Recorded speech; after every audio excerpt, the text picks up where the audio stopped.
Assalamualaikum teman-teman, apa kabar? Ketemu lagi dengan saya Pusri. Semoga kalian selalu sehat walafiat ya. Selalu dalam lindungan Allah, selalu diberikan kemudahan, keberkahan, keselamatan, dan kebahagiaan. Terima kasih untuk segala dukungannya. Teman-teman, terima kasih banyak ya. Tanpa kalian saya bukan siapa-siapa. Di sini adalah tempat untuk berbagi cerita, sharing-sharing tentang ilmu gaib, walaupun yang kita temui itu hanyalah sedikit dari kekuasaan Allah. Seperti cerita yang kali ini teman-teman, itu saya alami sendiri waktu lebaran kemarin, di mana saya bertemu satu sosok tingginya tuh hampir 4 meter. Dia tanpa kepala, dan itu tempatnya berada di tanah pemakaman di desa saya. Jadi singkat ceritanya itu waktu lebaran kan saya pulang kampung ya teman-teman, pulang kampung. Terus sudah itu ada tetangga saya itu yang hajatan. Kalau tempat saya nih teman-teman, kalau ada orang hajatan tuh biasanya pada ada acaranya campur sari atau dangdutan ya. Nah di situ biasanya banyak yang suka minum itu minum bir ataupun minum ciu teman-teman. Nah di situ tuh biasanya seperti itu. Terus salah satu sepupu saya, ini namanya Eko ini minum ciu teman-teman, mabuk-mabuk sama temennya mabuk-mabuk. Eko ini memang dalam keadaan sedang posisi labilnya itu dia sudah ditinggali oleh ibunya. Pertama, kedua kalinya dia mau menikah tapi ceweknya ketahuan masuk hotel sama orang lain. Nah seperti itu, jadi nggak jadi. Mungkin dalam posisi labil dia mencari keterangan. Nah itu posisi masih hujan teman-teman, hujan. Saya di WA sama tetangga saya, namanya itu Mas Lowo bilang gini, Mbak Sri, Eko ini nangis terus Mbak, gimana?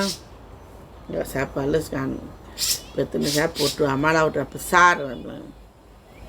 Terus udah selang lama 1 jaman karena saya nggak ngerespon, datang di WA lagi, Mbak, ini Koni udah ke kuburan, katanya kangen sama mamanya.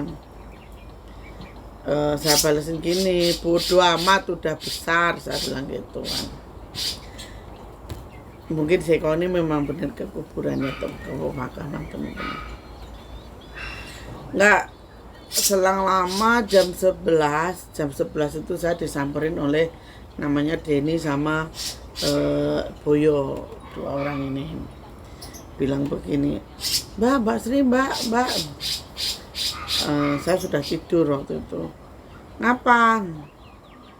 Itu Mbak Eko tuh Mbak di kuburan nangis, mana hujan tuh Mbak, kasihan, suruh pulang.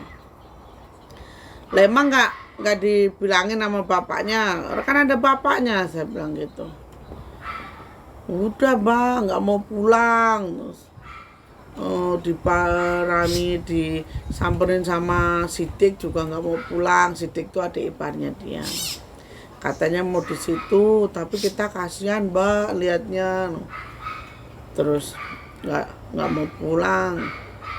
Terus itu saya bilang gini, ya wes nggak mau, saya suruh pulang gitu.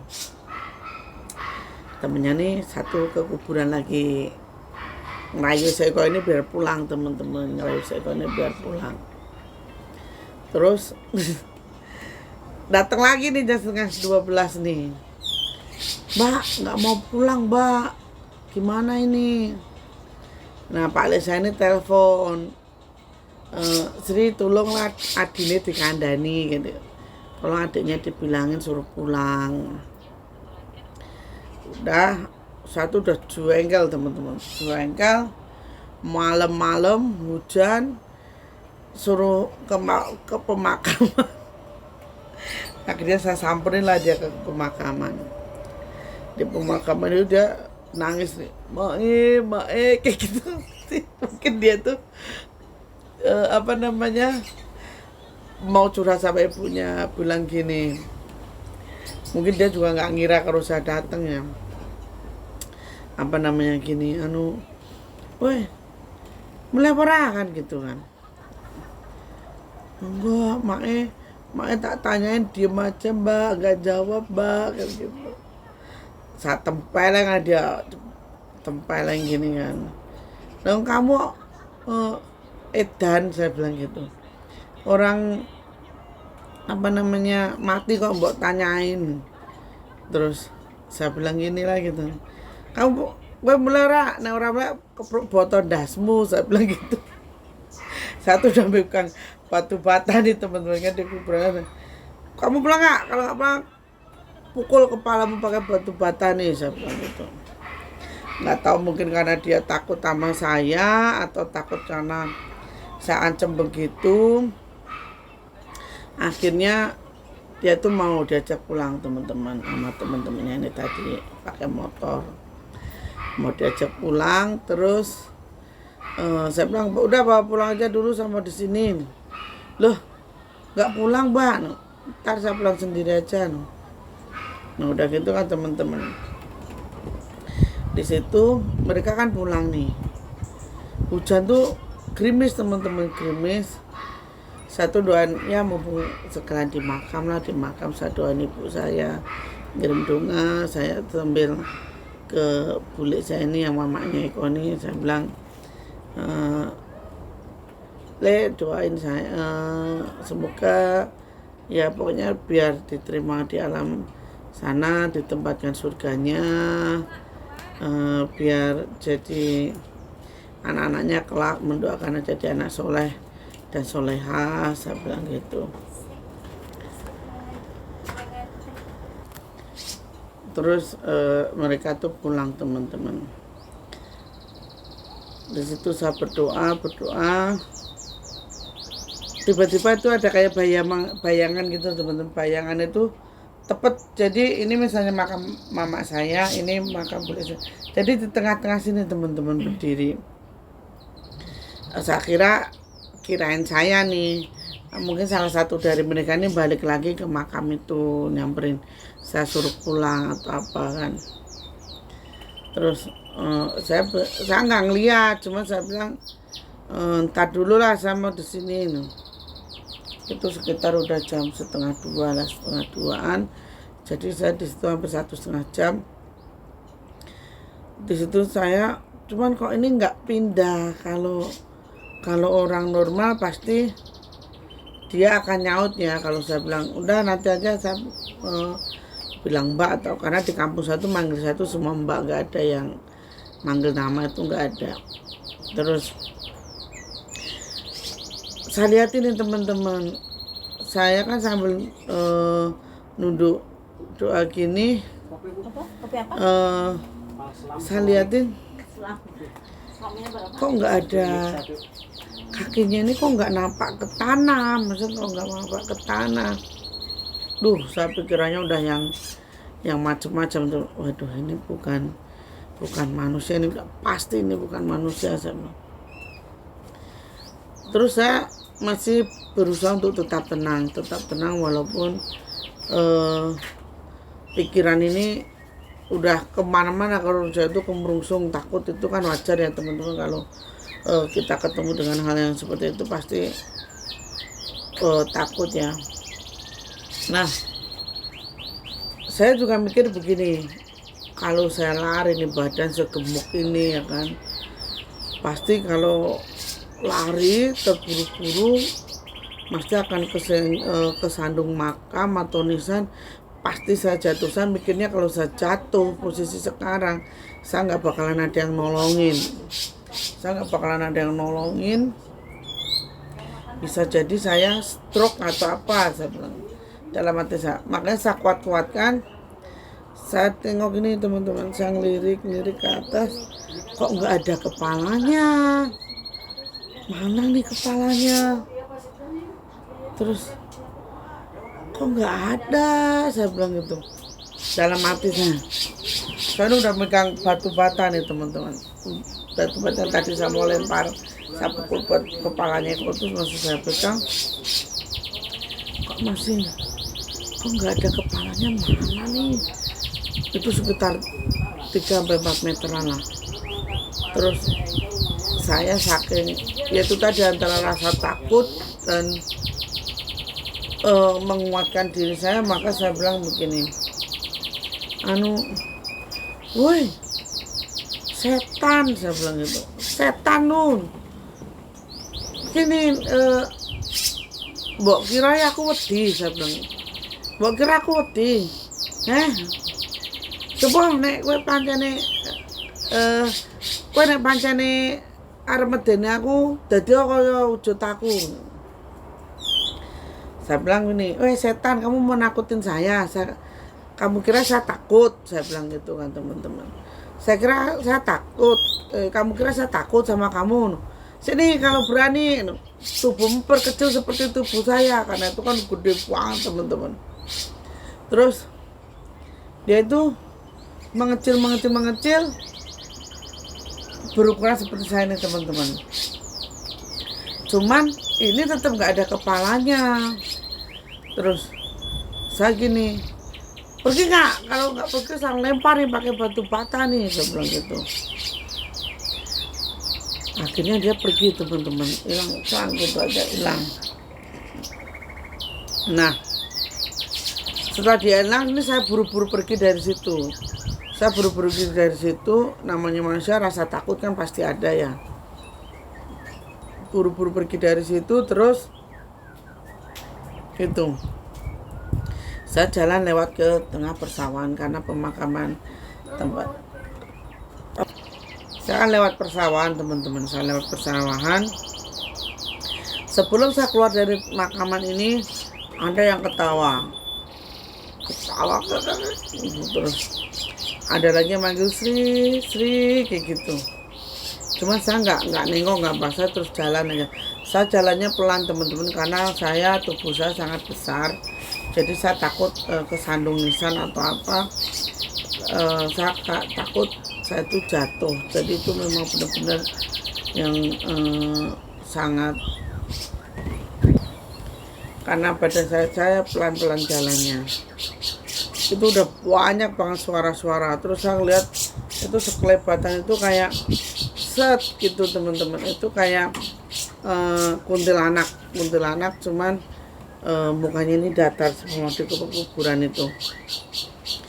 Saya hanya bilang selamat, kula nuwun, saya bilang gitu. Numpang lewat, saya bilang gitu kan. Terus keluarlah saya dari pekuburan itu teman-teman.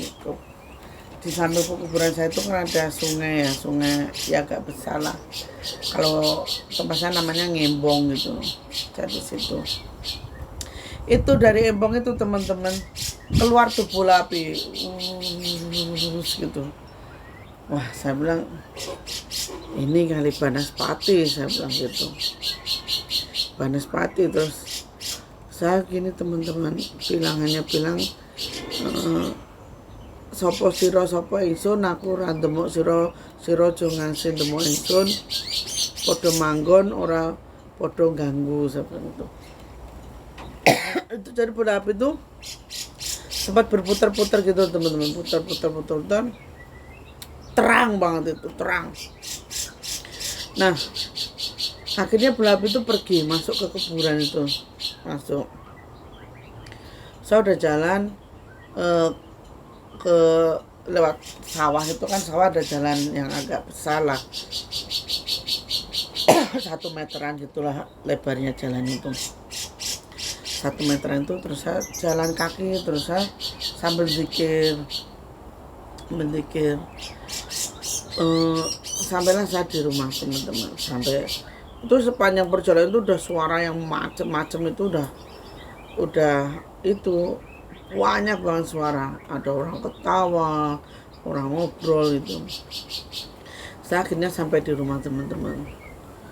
Sampai di rumah itu saya jam 3 lebih seperempat. Jadi perjalanan saya itu hampir 45 menitan. Nah, di situ tuh setelah sampai rumah saya kan langsung mandi ya, bersih-bersih, mandi, sholat tahajud. Sholat tahajud itu mungkin karena saya habis sholat tahajud terus dari kuburan tadi saya jalan kakinya, karena badannya gemuk ngos-ngosan itu saya tertidur teman-teman. Dalam tidurnya saya ini bule saya ini yang ibunya Eko tadi ini bilang begini, Sri, perasaan saya nih ngomong, Sri anu ya, nitip Eko. Maaf ya teman-teman, Sri nitip Eko ya, bocah ki dadi apa-apa tak titip karo kowe. Jadi anak itu jadi apa-apa saya titip ke kamu. Terus saya ini berpikir gini, saya terus baca Yasin, saya kirimkan ke kulit saya ini teman-teman. Mungkin hikmahnya itu ya teman-teman.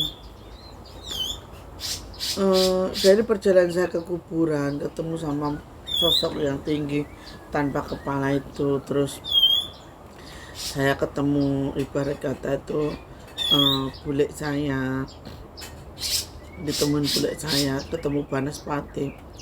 Itu pelajaran yang saya dapat itu satu pelajaran, bahwa cinta kasih seorang ibu itu tidak akan terputus, dipisahkan oleh apapun walaupun sudah terkubur dalam tanah. Dalam artian itu sampai saya setelah sholat tahajud itu bule saya ini kan mendatangi saya, bermimpi bahwa saya nitip ke anaknya ke saya teman-teman. Jadi mungkin itulah hebatnya kisah cinta dari seorang ibu yang tidak akan bisa tergantikan oleh apapun. Nah dari situ saya berpikir cinta sejati itu hanyalah cinta dari orang tua, cinta dari seorang ibu ke anaknya. Tidak ada cinta sejati yang lain dari itu teman-teman. Jadi sayangi orang ibu kalian, orang tua kalian selama orang tua kalian masih ada, agar kalian tidak menyesal di kemudian hari, karena tidak ada orang tua yang ingin mengharapkan anaknya menderita. Sayangi orang tuamu, kelak kamu akan disayangi oleh anak-anakmu. Akhir kata, assalamualaikum warahmatullahi wabarakatuh. Semoga ada pelajaran yang bisa dipetik dari cerita saya. Kurang dan lebihnya mohon maaf, jika ada salah-salahnya mohon dimaafkan. Terima kasih teman-teman untuk semuanya. Jadi semoga kalian selalu berbahagia. Amin, amin ya robbal alamin.